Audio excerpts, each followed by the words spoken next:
audio and join. Okay, let's figure this out.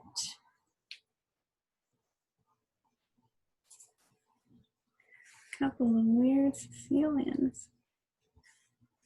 Okay.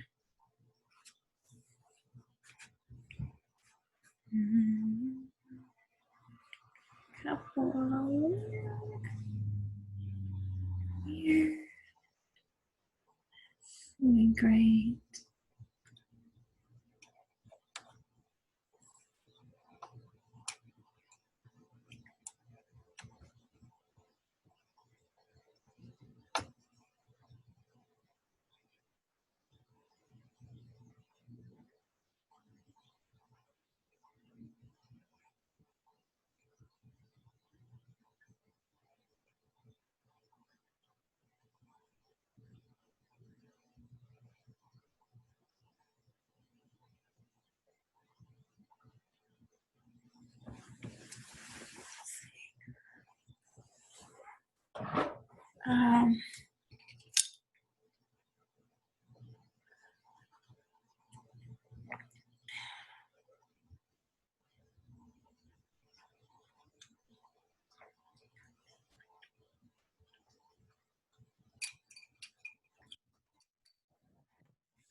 Hello. Hi. Hi. Good to see you. You too. Good. So I think, we're just a little bit early, but so tell me, how are you doing? And thank you for doing this. I really appreciate it. You look gorgeous, by the way. I love what you're wearing. Thank you.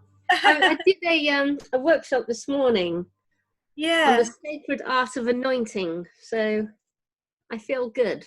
Nice. I'm coming to that other Cathar prophecy event. There was another one that you put up. Let's see. Angela's here, and people are going to start coming in. I think I let her in. Yeah. Great. So I'm going to start off. They've just done this. We've been doing a hormone detox, and right. so I think, Angela, have you got your screen? All right, great. Hi. Hello. How are you? I'm good. I feel good after the detox, actually. Yeah. How are you feeling? Today's the first day I've started feeling good. It can be like that, because you're detoxing from coffee as well, right? You're used to having coffee all the time. No, I only ever had 1 cup a day. Yeah. But it's enough. Caffeine is caffeine. And dairy, giving up the dairy was interesting. I didn't miss it really. And sugar, that's, but actually it was, it's I feel like I need to do it for longer, really. Yeah. About 10 days is usually a good time to kind of see where you're at. You're just starting to get to the good bit now. I know when I gave up gluten, it was on day 5 that I woke up and thought, God, I feel amazing. I cannot. So if that's what it means to give up bread, I'll give it up. And I've not had it again. So this one, there's a couple of like bonus days that I find it's like nice to do it, like you said, for an extra period of time.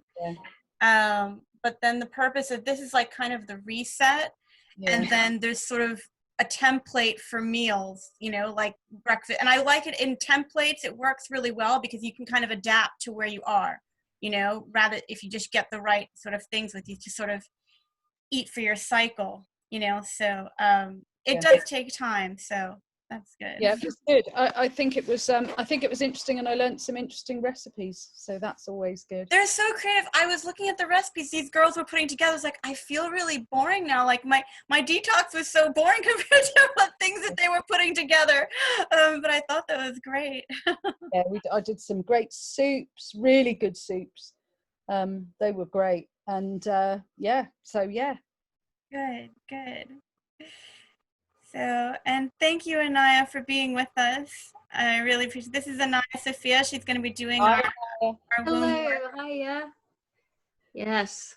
So everyone listening in to your detox sounds amazing. Yeah. Yeah. Where are you coming from? Broadcasting from?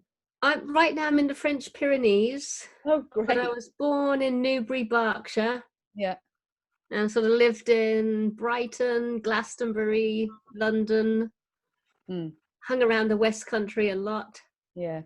Yeah. Absolutely. Where about you? Where are you? I'm in Frome. Oh yes. Yes. Just up the road from Glastonbury. Yeah. Yeah. Frome is the new centre of where it's at, apparently. So. Yes. I've heard the same. Yeah, it is. It's a great town. Yeah. I don't suppose you know someone called Laura Axton? Yes, I do. Right, that's a friend of mine as well. Yeah, I do. I did the funeral for her husband. Oh, wow. Yeah. Wow. Andy. Yeah. Yeah. I didn't know. When did he pass over? 4 years ago. Blimey.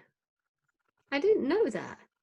Yeah, it was actually quite a trip because he had a new girlfriend that he'd only had for about 9 months. Right.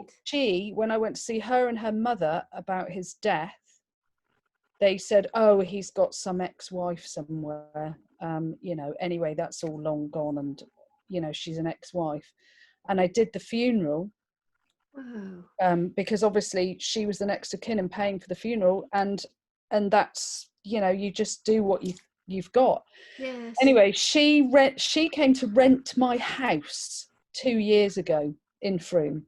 She rented my house, and she said to me, you did my husband's funeral. And I said, did I? I said, who was that? And she said, oh, it was Andy, because he died at like 47 or something. Oh, yeah. And she said, I was the wife.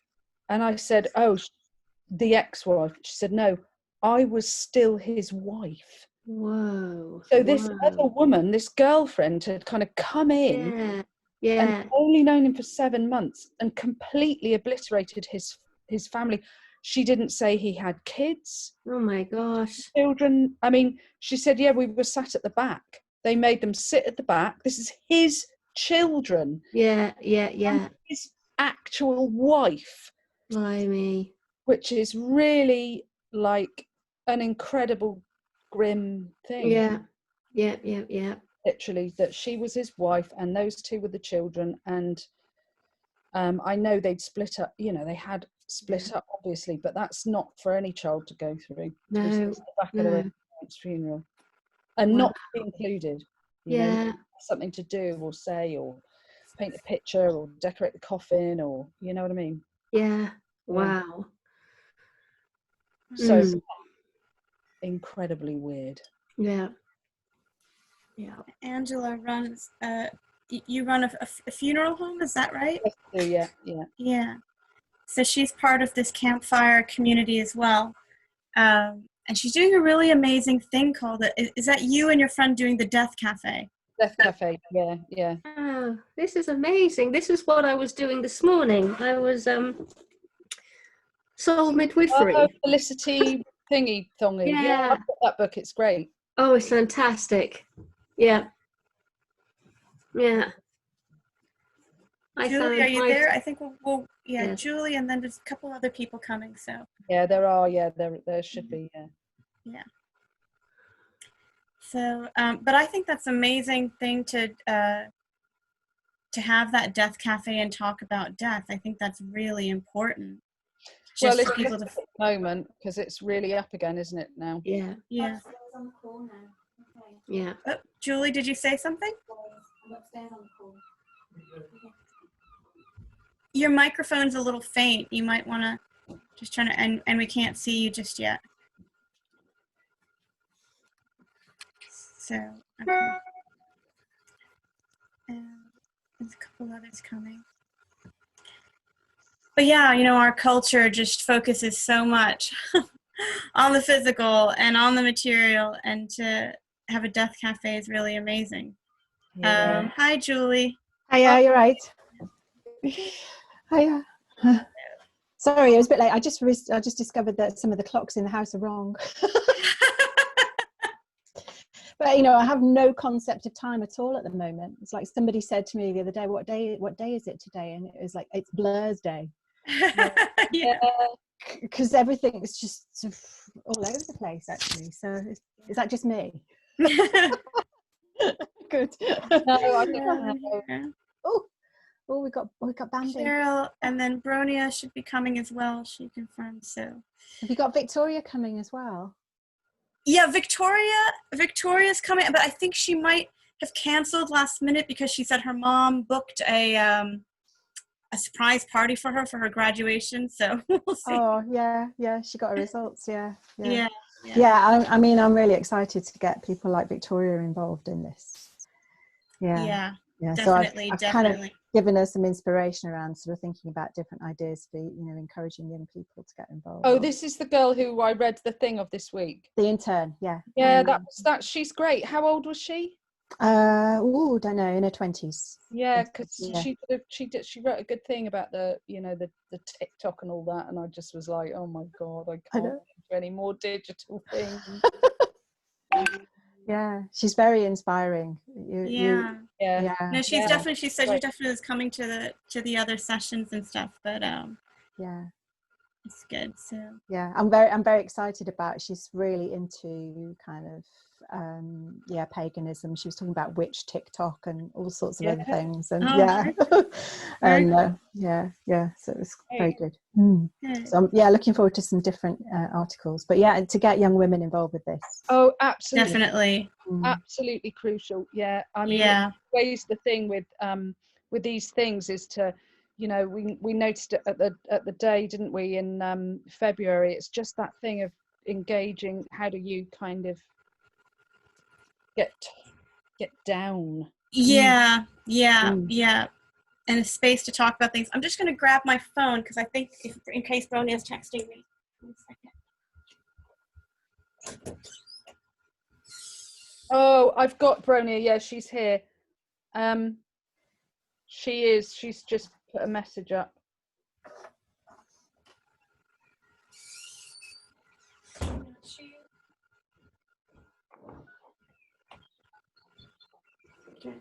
The link. Oh, she doesn't have the link. That's why. Okay. Yes, just put it on WhatsApp.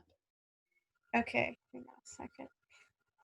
So Cheryl, tell me how the detox went. How are you feeling? Feeling great.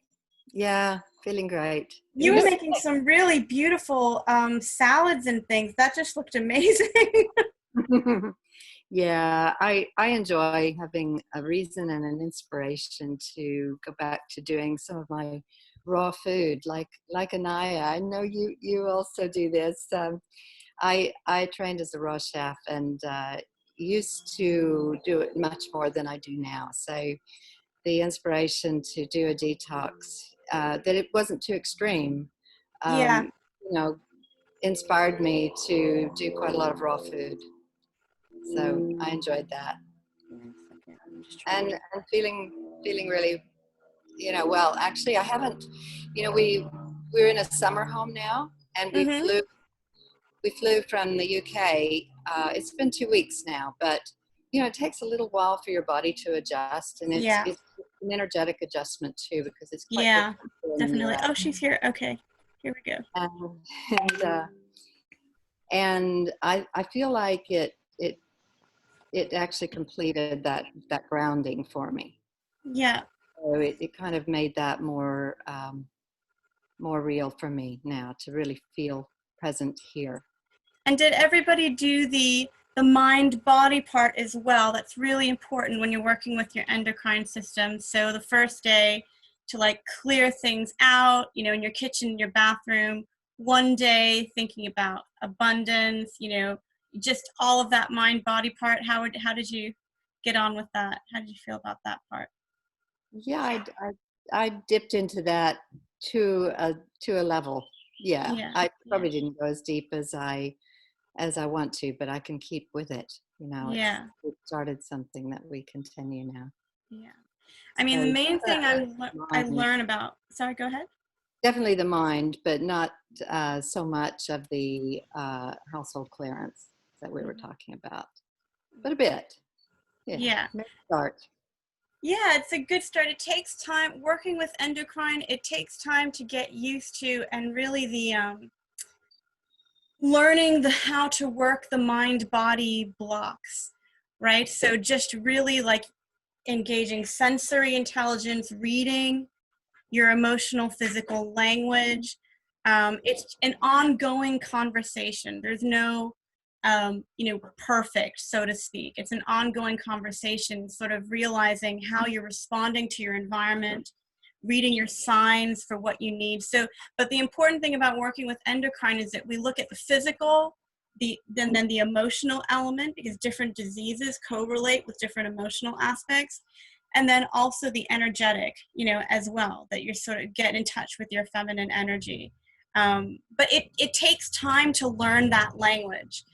So don't stress too much. It takes time to get into it. Well, one thing I did, which is very relevant today, and I'm so excited to meet Anaiya in person, because, am I pronouncing your name correctly? Yeah. Yes. Oh, good. Yes. Well, I did your priestess path during this period. So I had signed up for that, but the timing was that day was actually the last day before we flew to the US from the UK. So it was a family day. So I wasn't there in person, but I had the recordings to work with. So I did this red, white and black path with you during this period of this detox as well that we've been doing. Oh, wow. And I've signed up also for your The Art of Anointing, which happened very early this morning for me. Yes, yeah. So I'm looking forward to the recording, the replay for that as well. Yeah. Oh, very good. Great, beautiful. Brony, I just wanted to touch base with you. If you want to just say how you found the detox and how you're feeling and getting on with that. All right. So, hi everyone. So I'm only on day 3 today, because I stopped, and it's a bit stop and go for me. I also have my period, so I'm a little bit more. It's a bit more difficult. However, I resisted eating sugar today, so I'm very proud of myself. I think I'm kind of chemical free in the flat. I've done that years ago, and I've gotten into a routine of not having too many chemicals. So I think that's fine. And I didn't do my vision yet because I'm only on day 3, and I've got a birthday this afternoon, so I don't know if the detox is going to survive the rest of the day. It's fine. I mean, like, I can kind of start again on Sunday. So yeah, because I mean, I think the point also is, I guess with detox it's kind of difficult because you have to find the right time, but also I don't want to be the girl who doesn't partake into rejoicing for a birthday. So I have to choose my priority, and I think today probably kind of, a little bit of prosecco. Yeah, it's yeah. Like I said, life happens. Like, we don't have to be military with ourselves. The main thing with just learning your endocrine system and how to work with it is that if life does happen and you go out drinking, or you're at someone else's house and you're just at the mercy of whatever they serve you, the main thing is knowing how to work that, and then if you feel something's off, how to make course corrections. So that's the skill. Yeah, it does require quite a bit of energy, but I think it's a question of also getting into the habit of doing it. The 2 days where I didn't have any sugar, obviously I had much more clarity of mind. Those superfoods, I'm endorsing them, but I'm not paid for endorsing them. It's just magical. I think I really, really like those products. So I'm getting all the nutrients I need without the crap sugar that I usually put in the powders. So I'm really, really happy with that. And then so, and they work with the endocrine system as well. I mean, they work with all sorts of hormones, so I really feel nurtured by those products, and yeah, so it's good, cool. Good. Yeah, getting the nutrients and micronutrients that you need is really important. So thank you, ladies, and give a big hug to yourselves for doing this, you know, for giving up sugar and coffee and, you know, just doing this work for yourself. It's really great. Like I said, learning that emotional, physical language takes time, and working with endocrine and specifically psychoneuroendocrine is about your three brains, right? So just observing yourself when you're working with your heart, you know, your emotions, heart meditation and mantras are really good for the heart. When you're, you know, using your mind and developing that. And then the third part is the sensory intelligence, which is connected to the gut, but also the womb. I'm working with, I have colleagues who are experts in psychoneuroendocrine immunology, and they're always talking about the three brains and, you know, healthy emotional flows, because that's how we process things. But there's so much on, you know, the gut and, you know, the reproductive, and I'm like, but we also have this amazing thing, you know, called the womb. And I worked a little bit with Anaiya's book, The Womb Wisdom, just sounding the womb and opening that up. And it was a real game changer for me. I mean, I'm no expert, and that's why I'm so grateful to have her here. But I think our culture, you know, the way it is, we work with thoughts. We definitely do a lot of stuff up here.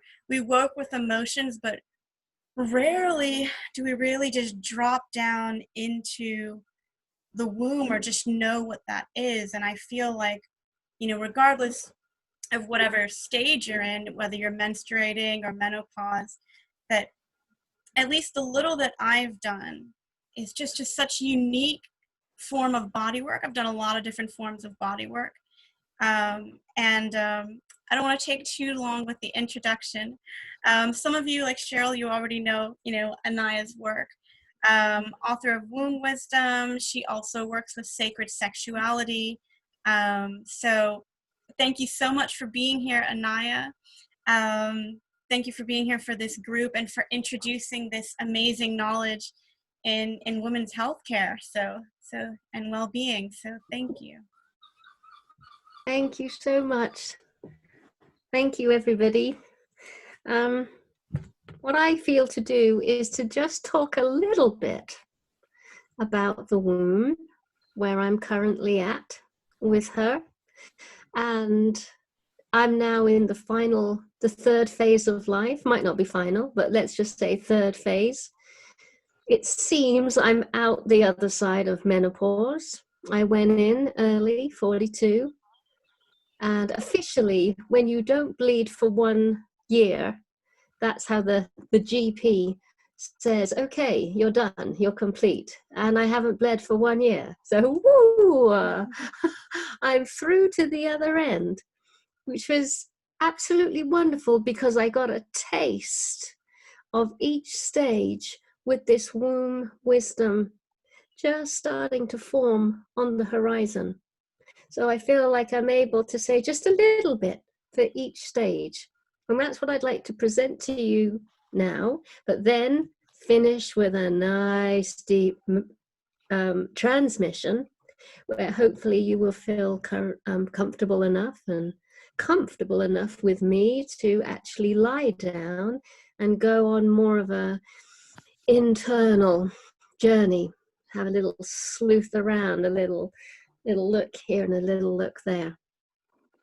So right here, right now, I feel the womb wisdom that could come through my mouth if I was talking to all ladies, all ages, was that the maiden phase of our journey with an awake womb, an activated womb, would be to really consider the kinds of people we might be becoming intimate with.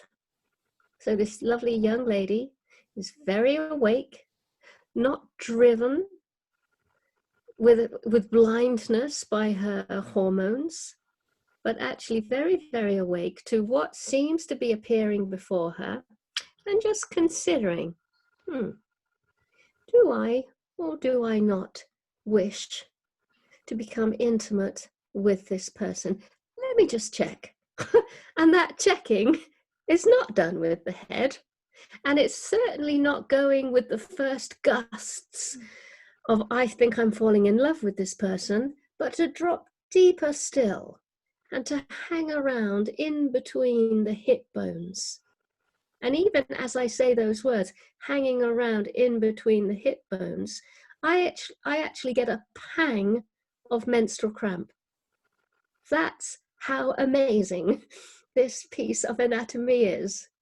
I am post-menopausal, and yet all I have to say is hang around between the hip bones, and suddenly my belly goes, ooh, I think I have a moon cycle coming on. Incredible. So this young lady would sort of know how to meander down to the center of her womb, consider the soul quality and emotional quality of the one that is inviting her into a dilly-dally, a dalliance, a dance, an intimate dance, and just be able to consult the womb, whether this is a yay or a nay. And the womb, because of its awakefulness and its consciousness and its integration into the rest of the anatomy, would send forth true words, because the voice is now unlocked and united with the womb and is the spokesperson of what's going on down there. And so she would be able to say quite comfortably, with courage, compassion, and clarity, whether it's a yay or a nay. And there's no such thing as I don't know, because I don't know is currently a no until a real yes really comes. So that's how I see our young ladies. So not only would she scan the quality of the person, she'd also have a quick look around the perceived environment that this intimacy is going to happen in, scan that too, and also navigate every step of the way, whether it's still a yes, it's still a yes, it's still a yes.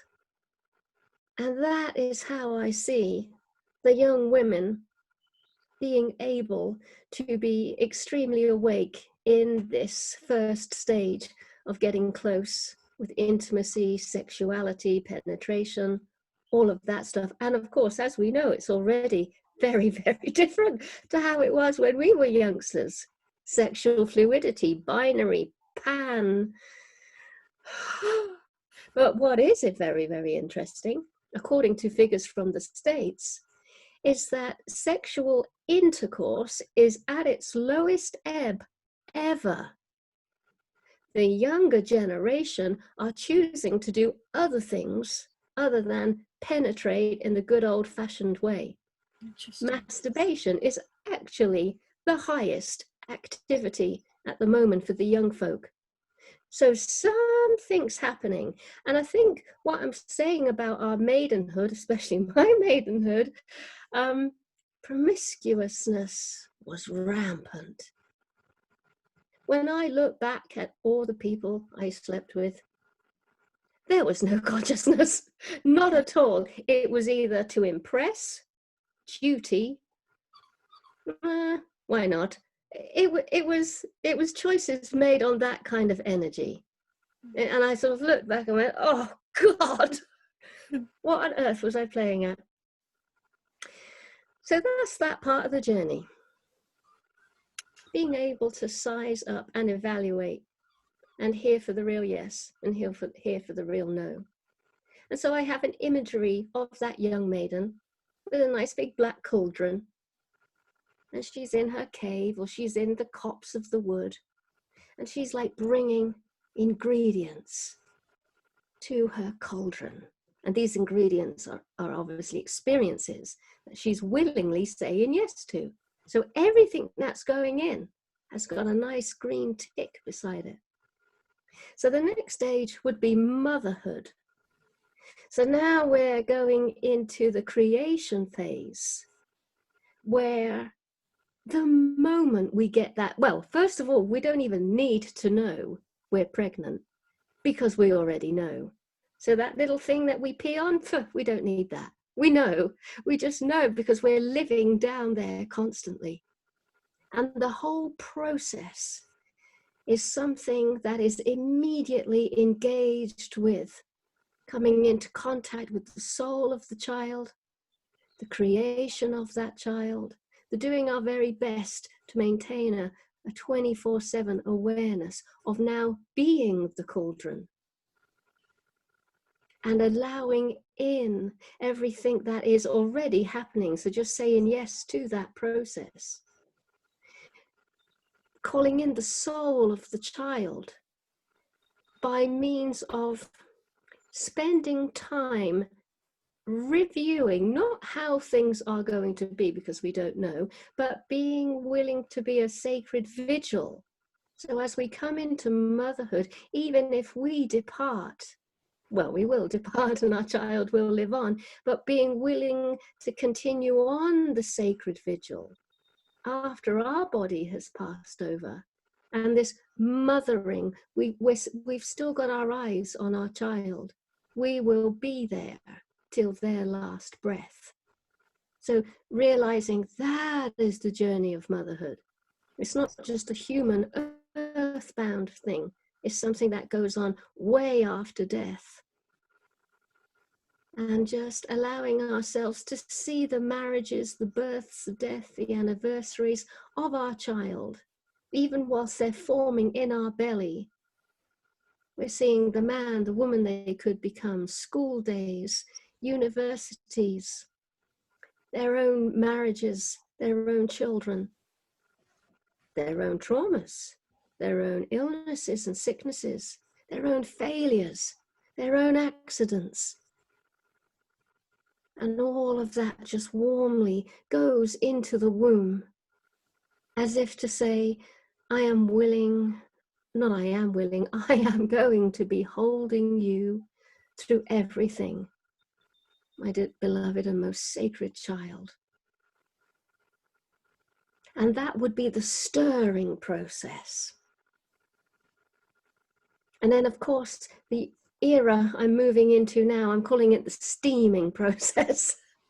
So everything's more quiet. No more ingredients are going in. No, there's hardly any stirring. But what's happening now is this steaming effect. And I myself am kicking and screaming as I go into the elderhood process. So elderhood is not about being elderly. There's plenty of old elderly people on the planet. Elderhood is something quite noble and something quite queenly and something quite still and awake.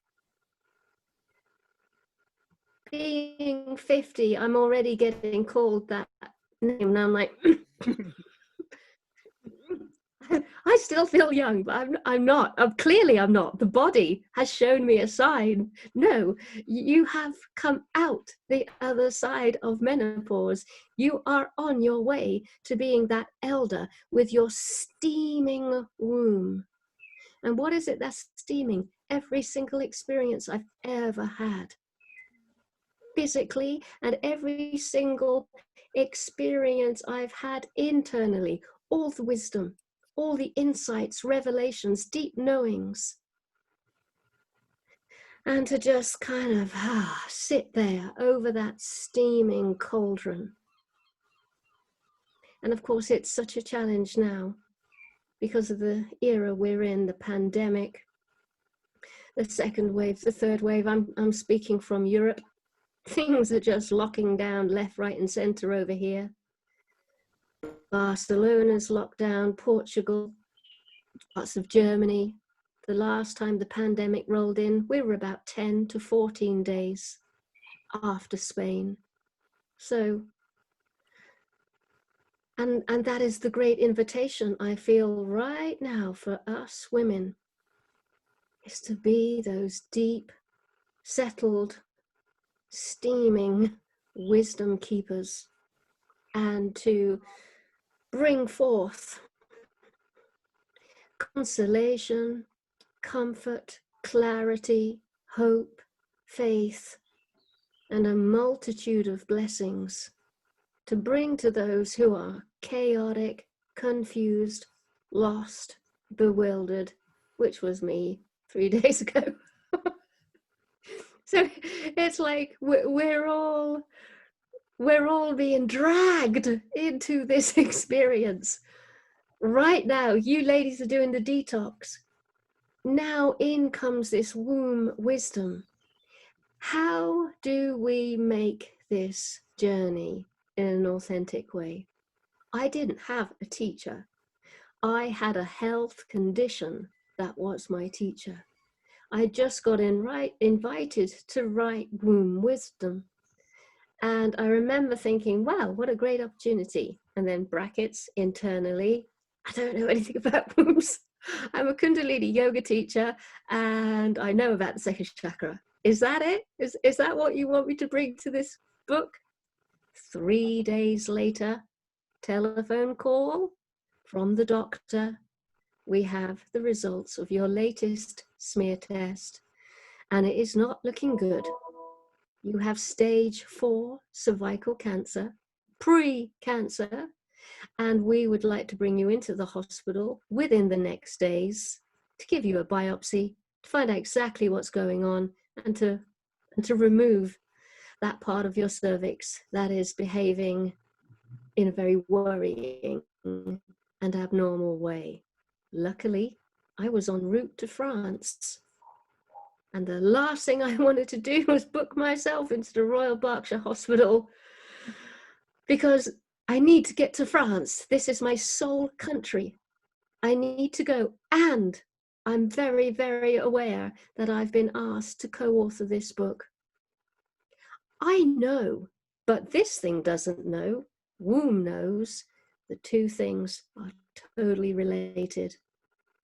My authorship is going to come from this very quick to ignite journey and very hands-on and very, clock ticking. You guys were talking about TikTok earlier. Oh yes, I know about TikTok.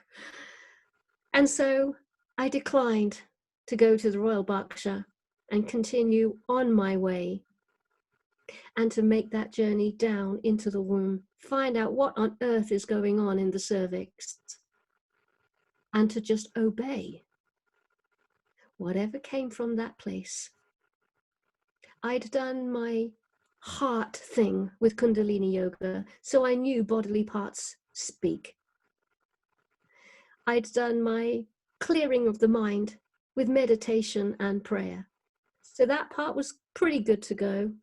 Heart, yes, fabulous. Womb, womb and reproductive system, totally avoided, leapfrogged over, jumped straight into my heart and thought, yay, I'm becoming spiritual. So down I go into this womb with the yoga practice at first. What's going on inside of this cervix? And what I found was this tremendous battle being fought within me. 1 minute, I'm practicing Kundalini yoga. I'm wearing white. I've got a turban on, and I am sitting down at 5 minutes to 5 in the morning, doing my sadhana and eating my raw foods and not drinking coffee and really doing a good job. And then I got another side that likes to go clubbing and wearing outrageous costumes. And I like the gay clubs because the gay clubs give me more permission to allow this cat out of the bag. So I had the classic battle going on inside of me. I had Eve, the good girl, and I had Lilith, the bad girl, and they are wrangling for primary position, and I'm trying to stuff them into a neat little spiritual box, and it's not working out at all well. And so the cervix, which I mapped as that part of the body that contains that battle, the whore and the Madonna, Lilith and Eve, the good girl, the bad girl, the fierce feminine and the sacred heart. And this is going up and down the cervix. Below the cervix is the yoni. You know, if we get a mirror and have a look down there, that's what we're going to see. Above the cervix is the womb. We can't see that.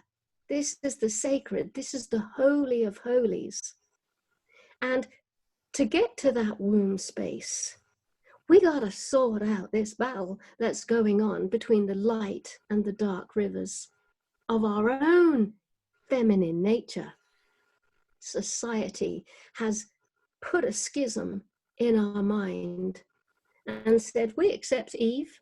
We accept Eve and her little apron and her tray of sandwiches and her, wow, what an amazing wife you have. Isn't she lovely? What a great mother. Isn't she kind? Isn't she caring? Whereas Lilith and her spike heels and her PVC and her totally seductive demeanor and sort of flirtatious way with simply everybody. No, we do not accept that one. It is changing. Even as I speak now, I realize, wow, this is such an old-fashioned story, because it is, thankfully, to all of our work, it is changing. But maybe inside, it's not changing. Maybe inside, you've still categorized these two parts. And as I found out, it's very unhealthy. It causes dis-ease. For me, it caused huge dis-ease because Lilith was holding on to the taboo. I'm Capricorn. I'm naturally curious. And I was always very curious about sexual taboo. And yet Eve also contains the sacred heart, the one who is willing to drop to her knees in prayer and cry out a very humble, innocent prayer. And so they were doing battle inside of me. To heal that, I had to bring these two gals together, like two best friends, like sisters. How did I do that? Well, I went to places to do that. I couldn't do it in my head. It wasn't strong enough. I needed to actually do it for real. So one day, in my Kundalini yoga outfit, my white and my turban, off I went to a sex club in Portland, Oregon, and took myself a nice little front row seat. And it was in the afternoon. So number one, I'm scared. I'm going into a sex club, for goodness sake, in Portland by myself. And I'm scared and I'm embarrassed, I'm humiliated, I'm everything, but I'm fed up with this battle, and it seems I've got some kind of cancerous condition on the horizon. So I'm showing up for some big healing. So there I sit, dressed in white. My first impression is, it's not so bad, actually. It was the afternoon, it was about 3 o'clock. I was definitely not going to go to the night show. I thought I'd play it safe, go to the afternoon show. So I'm sat there looking extremely obvious, a complete lemon. And this lady pulls up a chair and has a little chat with me. And of course, her first question is, why are you here? And I've been doing a lot of yoga at this point, so the heart's pretty open and I'm quite trusting now of human nature. So I tell her it's Portland, everyone's really friendly, really open. So she kind of like leans in a bit more and says, oh, wow, thank you for sharing. Well, in that case, I'm going to do a really special dance just for you. I went, what do you mean? She says, I'm the main stripper. So I knew I'm in the right place. This is going to be a healing journey. She didn't actually strip. She was the main act. The ones leading up to her, yes, they stripped down and they didn't really have any energy. I think they were training to become good strippers. It was entertainment. Nothing much was going on inside of me. I was like having a little giggle to myself, saying things like, I can't believe I'm here. This is, oh my God. But when the main lady took to the stage, I knew that Lilith had arrived. We now have a professional, and she is working it. And she is also holding my story, why I'm here. So there was a heck of a lot of sisterhood going on between us. Her Lilith is so powerful that I am immediately in my Eve. So there's polarity going on. You know, the authentic energies are in the house. And I'm starting to feel afraid. Oh my God, here we go. It's big, it's strong, it's hot. Oh, it's shocking. How far is she going to go? What did she mean she's going to do a special dance for me? God's sake, please don't say she's going to bring me on stage. So it's real. My body is going through it for real. And I'm trusting the sisterhood. I know that what I'm seeing on stage is going on inside of me. And this is what's created this precancerous condition. And so I'm remembering to relax, to surrender, and to breathe. And she didn't move. She didn't remove a stitch of clothing. She didn't need to. And that was when I got it. Boom. The dances I saw at the beginning, that was what I thought Lilith was. The main lady who didn't even unfasten one hook and eye of her bra was containing the elegance, the power, the presence, and the ability to the whole room. And there was not one thing that was smutty, dirty, cheap, or tainted. The whole thing was magnificent. And the healing flushed through me, and I knew, done. That part is done. I had learned something else from the world with a little W, and the porno mags and the schoolgirls and all the stuff that had formulated my sort of strange version of Lilith. And I had just seen the real deal. And it was elegant, impeccable, friendly. My Lilith used to compare and contrast and try to be the best and be afraid of anyone else who was a little bit better. This Lilith, she made contact. She drew up a chair. We got talking, and she amped it up to help her sister through the healing process. And so I did the same thing with the other part of me. I got all funked up. I got all funked up with my heels and my wig and my makeup. And I think I might have even had a little glass of wine or two. I made sure I was conscious. And I took my Lilith to a bhajan gathering. Krishna Das was in London. I knew all the spiritual types would be going. I knew my yoga students would be going. But I was on an alchemical mission. I had to go in my Lilith.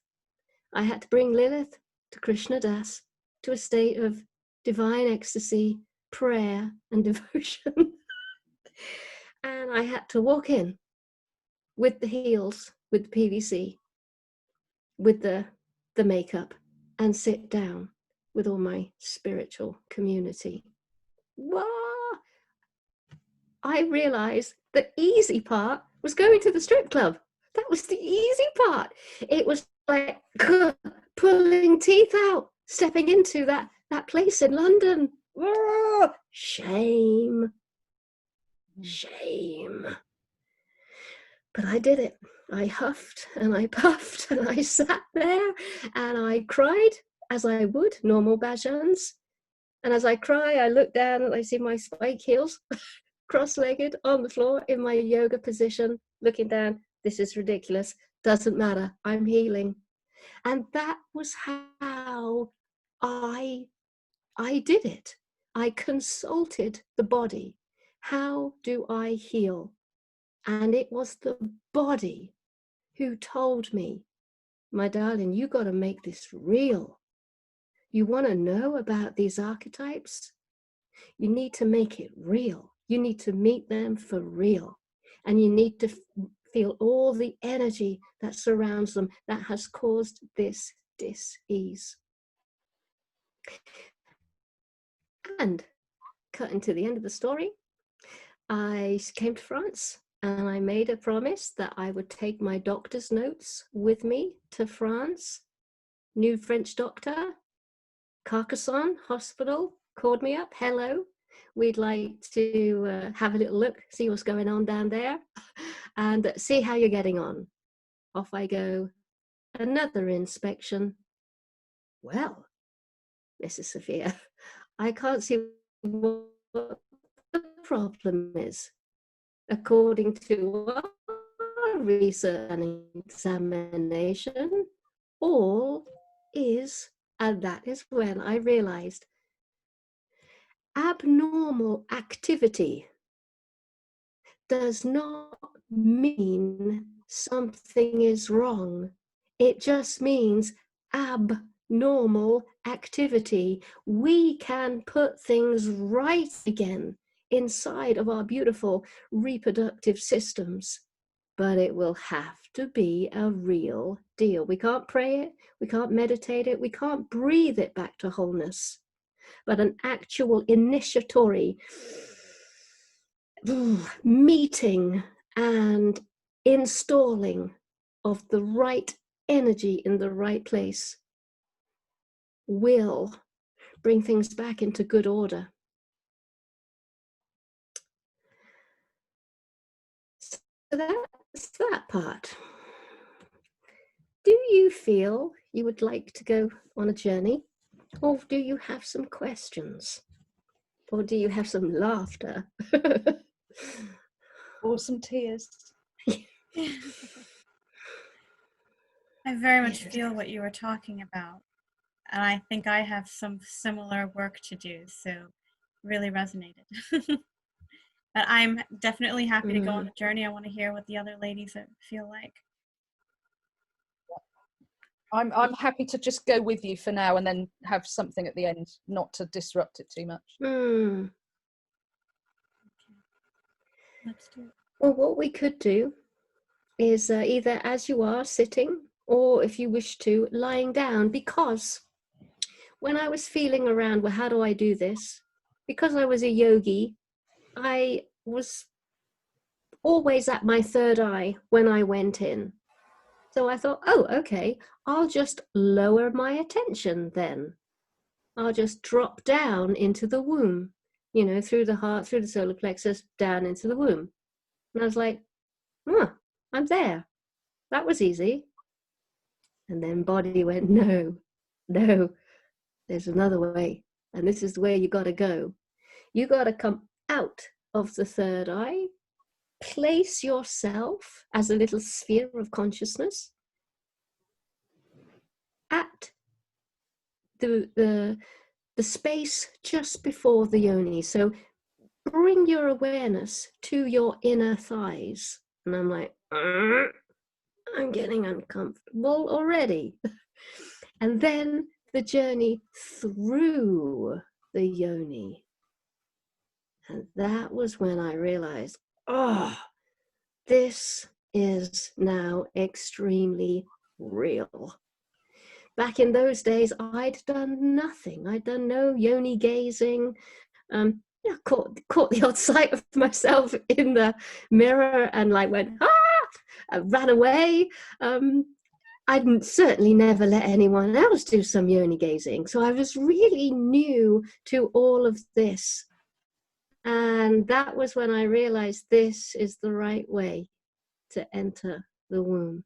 You got to get to the womb via the yoni. And if you have any issue with yoni, you won't reach the womb. You won't reach the place of rest because you've got homework to do.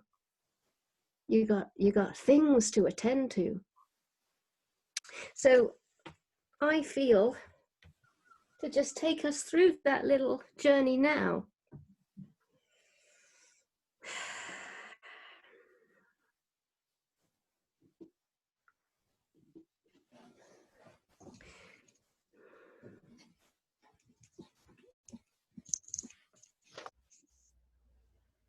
I'm just playing with tech. Connected to Anaiya Sophia's icon. Sorry about that. So, my dearest ladies, I'm just going to close my eyes and get into it, really.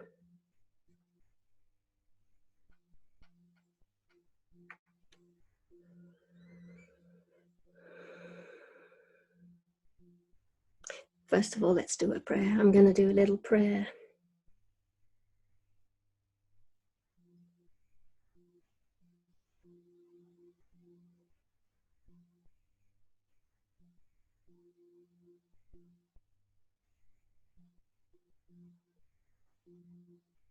Beloved, sacred, feminine, Divine Mother, Holy Spirit, abundant life force in the natural world, that which has made, shaped, and crafted our body.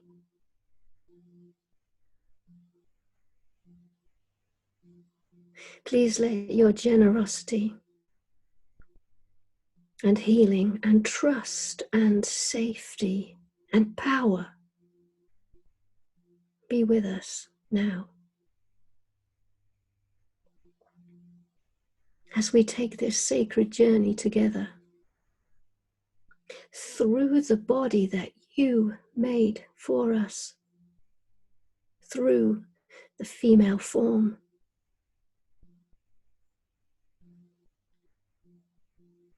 Help us to one day soon feel natural, comfortable, restful, generous, warm,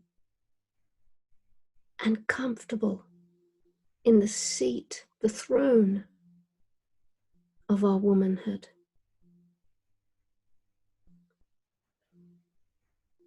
Help us to cast out the false information we have been fed and saturated by, to reach in for our sovereignty and to receive and integrate the many, many, many, many blessings that come just by being in female form.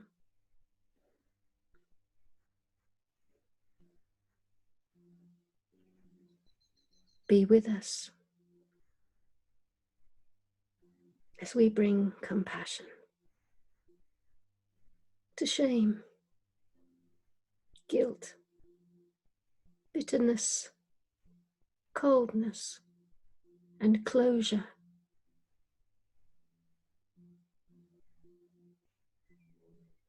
And we leave behind the sacred fragrance of your divine presence in our most female part of our body. Amen.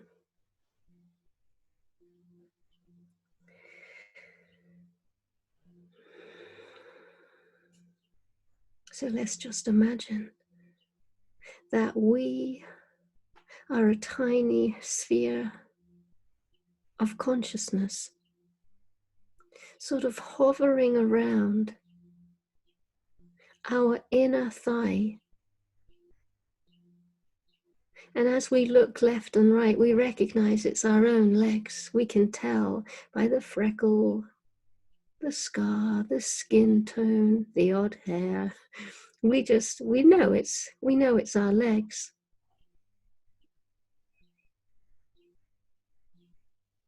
And so we look up higher. And we start to see our yoni, our vagina. And that at first might be disorientating, but stay with it. Stay with the imagery. Link with your breath. And instead of imagining something that might be unkind and uncomfortable, let us use our imagination to believe that it is the entrance to a temple.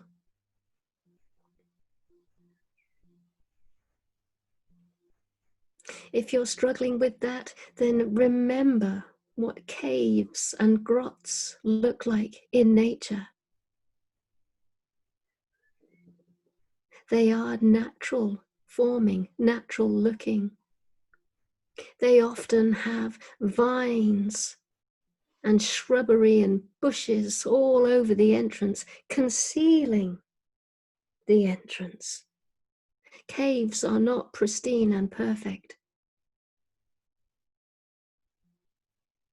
And there is an air, an atmosphere, a sense of ooh when you see one. So that ooh is very natural to feel when you imagine this part of you.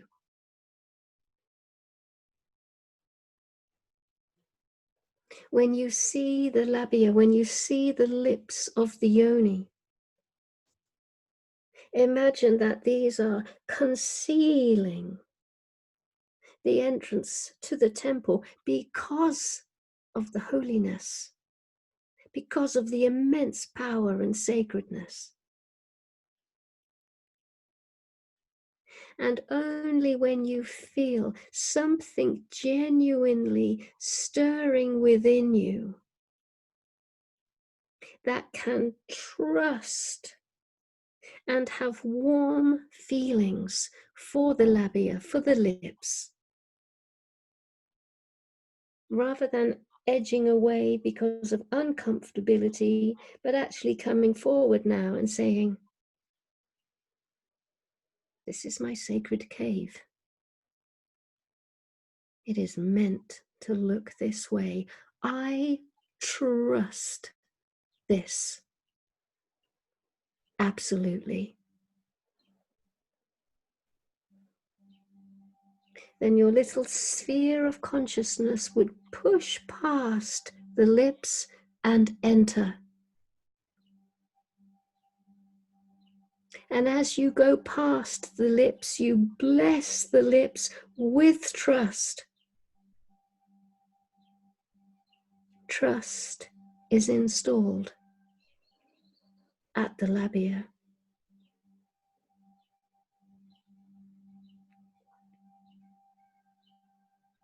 You rise up into the roots of the clitoris,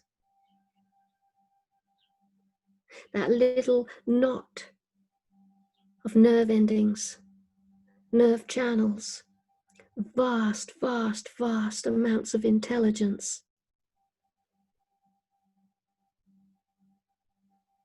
And you realize that there's more to this than I originally knew.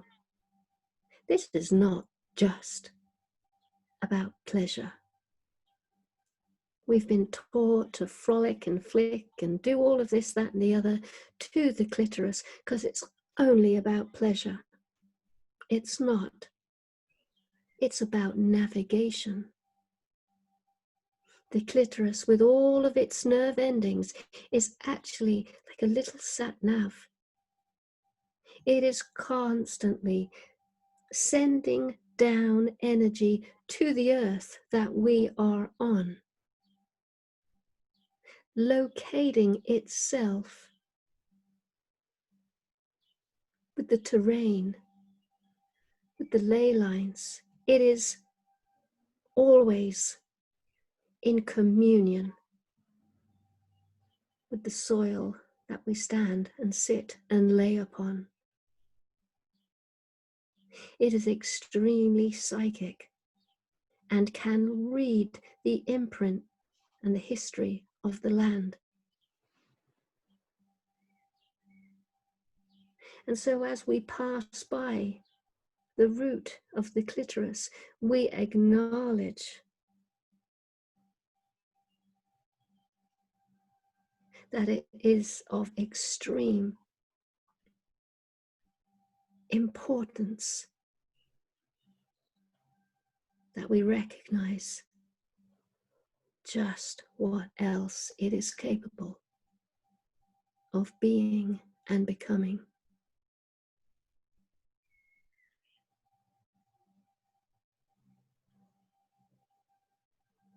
As we go on to the G-spot, that ridged gland up high in the ceiling of the yoni, it feels very much like the upper palate of our mouth. I don't know what we used to think the G-spot was, but it is a gland, and it does secrete, and it can produce an ejaculation of tremendous proportions. Once again, our understanding has been so narrow and superficial. Every single woman can have this experience. It helps to know that this is possible. It helps a lot to be able to surrender that part of us by actually relaxing that part of us. The ceiling of the yoni just behind the pubic bone. Usually it's very tight and puckered and tense because the muscular part of us is associated with our stomach, and us ladies like to walk around trying to be really, really thin and taut, and so it pulls everything up into that tension. But if we just let our belly go and just let all the muscles go around the pubic bone, then that G-spot, that gratitude spot, that sacred spot, has a chance of actually becoming rather flaccid and wide and soft and available.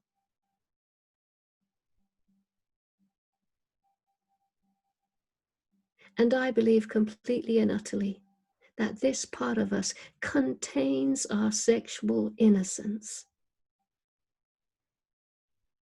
And there is a delight, there is a cheer, there is a celebration that is waiting to happen in that place, from a place of innocence, from a place of Eden. It is a good and wholesome place when we learn by muscular release and breath and imagination, just letting that part relax. Coming to the cervix, we look up and we see this thin, narrow tunnel with a little opening. And as we go through that little opening, you'll be reminded of my earlier story, Lilith and Eve. And as we go up the cervix, hopefully the union between those two is getting closer and closer and closer until there really is a full embrace of these two aspects of the feminine psyche, absolutely taking one another in their arms.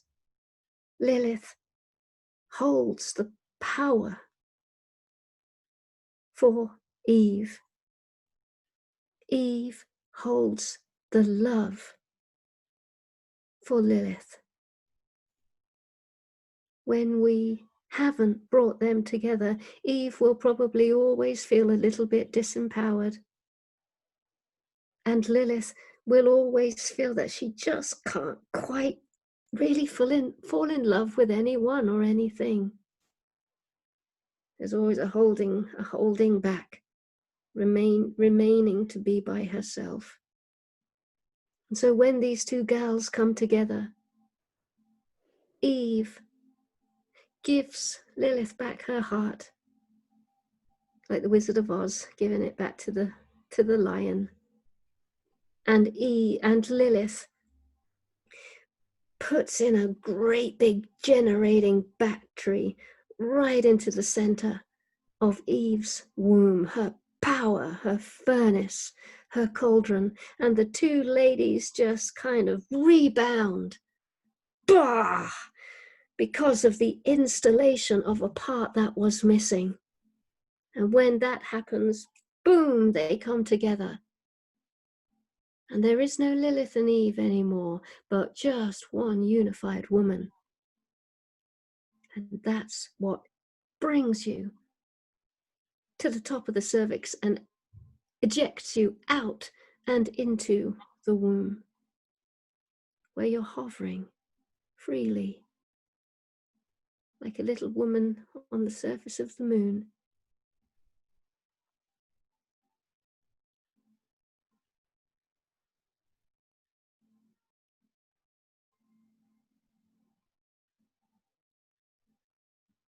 From here, we go deeper still, really into the unknown now,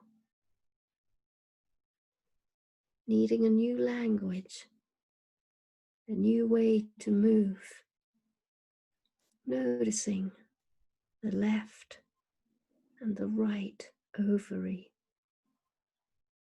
noticing the fallopian tubes leading into the womb space, noticing your own creativity and whether that feels blocked or open. Did you get the blessing from your mother in the left ovary?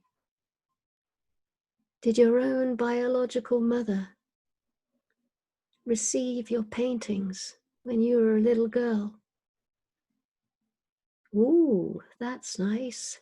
A little finger painting of a wheelbarrow and garden. Was your paintings put on the fridge? Did your mum notice that you were creative and encourage you? That's what gets that left ovary warmed up and sparking with creativity. The right ovary. Did your dad notice your creativity? Did he bless it in his way? Did he notice it? Did he recognize it? Did he acknowledge it? Did you receive your father's blessing? That's what unblocks the right ovary and allows that creativity from our eggs to travel unhindered through the fallopian tube.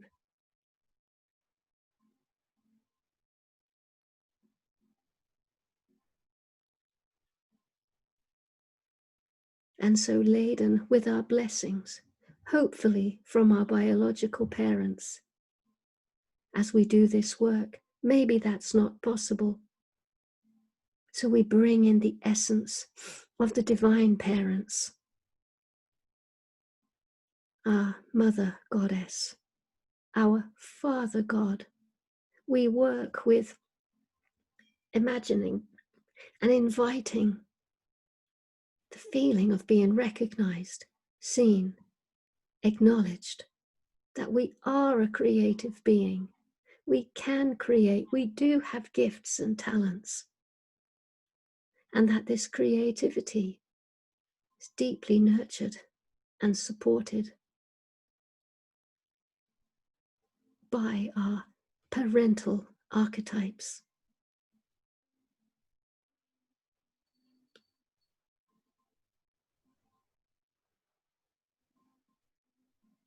Deeper still, we go into the womb, where we imagine the place where a new egg and sperm could meet and ignite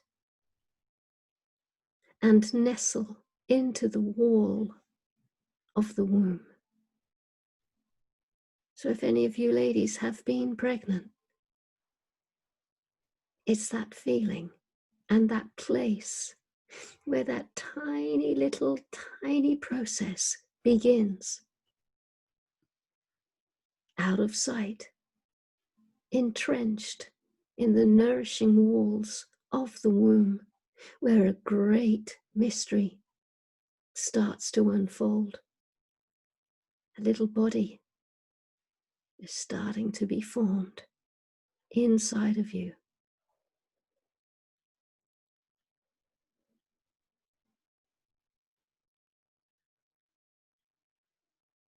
This place is the place that creates children. And it is also the place that creates non-physical offspring.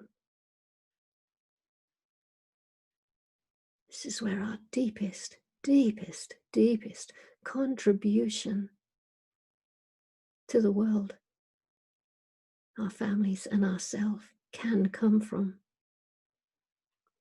But we need to go a little further.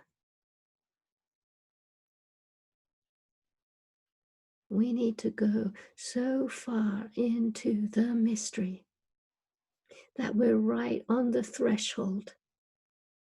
We're right between the veil of spirit and matter. If you imagine that you are a pregnant woman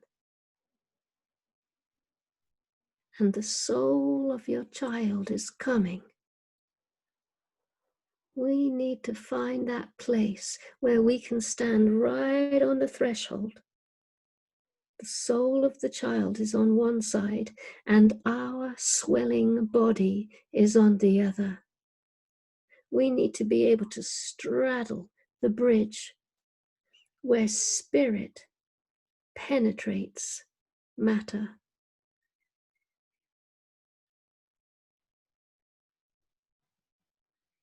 If we can catch just a glimpse of the essence of what we are about to create, whether it's a child or a non-physical offspring,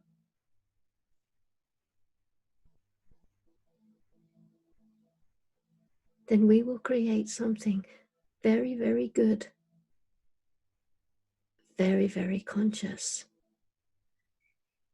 And as far as I am currently aware, we will be at full capacity of retrieving our feminine birthright as creatrix.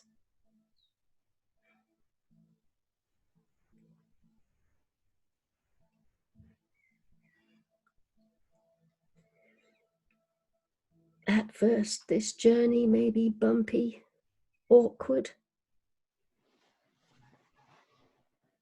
partly conscious, fully conscious, not conscious at all. But the more we do it, over and over again, then it becomes smooth and lovely and second nature.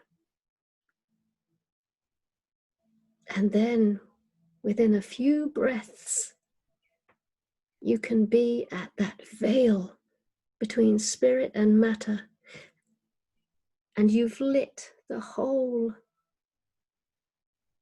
of your yoni womb up, because there is no guilt and shame, bitterness, coldness, or emptiness down there anymore. You've done your work. And the great gift of this work is to be pregnant with teeming, endless, fully conscious, felt through contributions into a new world that is beginning now to be forming out of the ashes of this old one that's crumbling.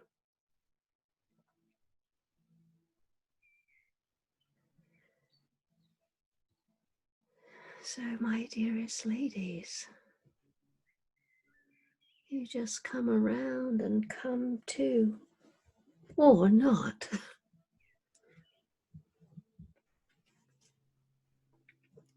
That is the journey.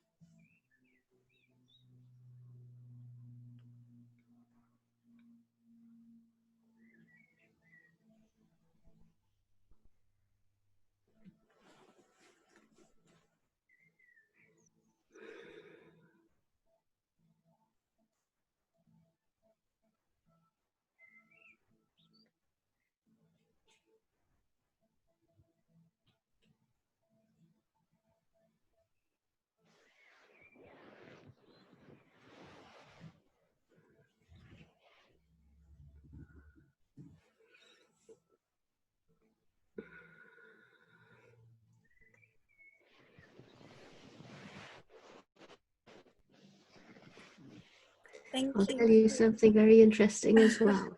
Right now, I smell. You know, when you're midway through your moon cycle, like day 2, day 3, you absolutely reek, don't you, of hormonal BO. I reek of hormonal BO. How can that be? I say it's because the womb is working when we share space like this. It's working. Yeah. It's the cauldron is being stirred. So over to you, ladies. How was that? Please share. I loved it. But yeah, I want to hear from Angela, from Cheryl, from Ronia, who's maybe still laying down, which is okay. Which is okay. Yeah. Angela, anyone, please share. I will in a minute. I'm just processing. God. I'm coming back slowly. Yeah. Oh, lovely. Cheryl. Yes. Thank you so much. That was such a beautiful journey. It was like that, bringing that sacred flame into the heart of our human incarnation, just bringing it into being, and it's something I want to make a regular practice of. It was really powerful and really beautiful, and I've never done that before. I've done some level of womb work, but you took us on a very special, very beautiful journey. The way you articulate it just, I found meeting with you here, ever since you first started talking, has been absolutely riveting and engaging. So thank you. Thank you. I'm still processing too. Yeah. Just let you know, I'm going to keep this recording, right? I'm going to put it in the campfire thing. So you can go on that journey again. Thank you. Julie or Angela, you want to share? Yeah. Gosh, it's kind of how to share from there, from that place, you know, so that it's not just gibber, but really real, you know. I want to say something that is from there.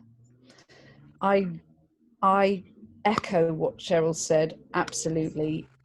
I found your story. I mean, I love stories. I love stories.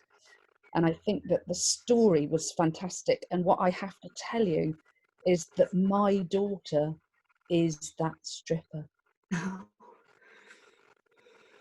She is her. And that's a whole journey. Being her is a whole journey. I often said to her, I want to come and see you. And she won't let me. She doesn't want me to see that. But I felt it would be very profound for us to do that. Yes. For me to be where she is and to kind of hold it. To be there when she's kind of in her shame. I think there are parts of her that hate herself for her job. I think it's a difficult place. I think Lilith is a difficult person to be. You know, as you said, it's she accepts Eve more than Eve accepts Lilith. I think that's a societal thing, you know. And I just thought I should go. I should go. I really should go. Because she is me and I am her, and there's a whole dance there of that. Eve and Lilith and Mother, of course, as well. You know, the innocent Eve and the Mother Eve and the Lilith. So I think that for me has been the most profound thing that you've shared, because it's my life. It's real. That is a real dance for me and my daughter. I loved the meditation journey. I just remember I was thinking about Lord of the Rings when you were standing at the Yoni, you know, the gate, and I was thinking the gates of the mines of Moria, you know, when he has to kind of do the thing and say the elven prayer. God, I can't remember what it was. You open into the mines, and then there's the Balrog, and I was just thinking, God, it's so mythic, isn't it, that journey, that wonderful journey. I don't know if you went, if you've ever been to Stour Head. Yes. You know, when you're at the gate there, and the stones are like skulls because of the particular kind of stone it is, and you go through this, and then you go into this kind of like tunnel thing that goes down into the earth, and it gets dark and dark, and then you're in the mound where the mouth of the Stour is, and that beautiful lady who lies on the stone at the mouth of the Stour that's in this womb. And it's every time I go there I think, gosh, this is like I'm going through the mouth of the vagina into the into the spring of life, into the Stour Head.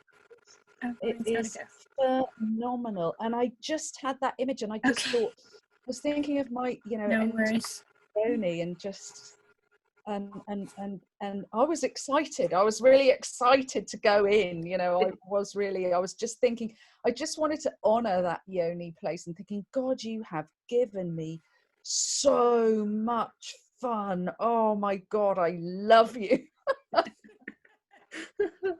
Yeah, wow. Wow. Amazing. And I wonder, I feel like I definitely want to go on that journey again, you know, just a lot of the things you were saying, just going really deep into the body parts, and then where the non-spirit and spirit are meeting. I definitely want to do that again, you know, for both physical and non-physical children, whatever projects or ideas, you know, are happening. So I just want to thank you, and then I just want to ask you also, I mean, I guess this is the practice, but anything else that you would recommend for me, just like opening, or just, yeah, if there's anything else that you would recommend just from what you've heard from this group as well.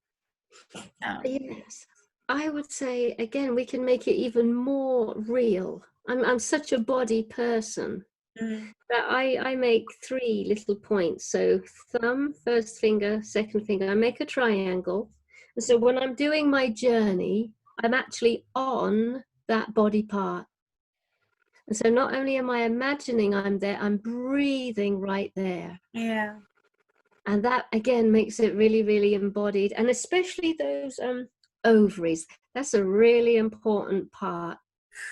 The recognition. Did we get a sense that mom and dad noticed that we were creative? And, you know, at the first, it's like the finger painting. And then, of course, a little bit more developed when we're like 10, 11, 12. And then, of course, the biggie, because we're ladies, when we go into puberty and we start wearing our dresses and our hair. How was that met? Because that's creativity. Did you know, like my dad was like, you're not going out like that, and I'm like, yeah, I am. so my masculine expression was afraid. Yeah. He liked my neat dress and my curls, but whenever I started leaning towards that Lilith, it was met with fear. Yeah. Whereas mum was kind of like, wow, thumbs up, good for you. So when I did that work, it was topsy-turvy. I had a lot of feminine, yes, thumbs up, but I had a heck of a lot of fear from my father's side. He's Irish, he's Catholic. The succulent part of me showing too much. So I had to do some work to really balance out those 2 ovaries. And so I'd put my little fingers right over the top of them and just hang around and breathe and fill those areas up with parental blessings. So father blessings, both as my dad and Father God, and mother blessings, both as my mum and Mother Goddess. And you can even see things like a moon and a sun, and lovely hot solar energy going into the right ovary, and lovely luminescent moonlight going into the left, glowing. So yeah, and then just tracing the whole journey. And by the time you reach, you know, the end point, you'll be like dribbling on the pillow, because it's rare to be able to remain conscious at that point. You usually just drop into what seems like a sleep. It's not. But then you get reanimated a couple of minutes later, and you know that wasn't a sleep, but you've probably got some really good wisdom. And if you wanted, Julian, I've actually got a crystal clear recording of that in MP3. Oh my gosh. So I could send it to you in email, and then you don't have to like go through the video to find out when it actually begins. You've got a nice clear start, middle, and end. Okay, great. Thank you so much. I really appreciate this, and I really appreciate you doing this, and beautiful journey. I mean, just how much we can learn, and I believe in these feminine spaces, you know? I think that's why you smell like BO, and that why like I'm like why am I like sweating a little bit, and like, like Yeah. very powerful. So Thank you so much. And ladies, please, the other two had to go. We're about half an hour overtime, so I don't blame them for going. But I'll keep this recording and I'll write to everyone. So if you have any other questions or feedback, or if there's just stuff that comes up that you want to talk about in the next round, next session, please feel free to write to me. Yeah. And thank you, Anaiya. Thank you so much for such a beautiful journey. Thank you so much. Thank you, ladies, for bringing me into your circle. And yeah, much, very touched, very much appreciated. Thank you so much. Take care. Thank you. Very special, Anaiya. Thank you. Thank you. Thank you. Beautiful work. Bye-bye. Bye.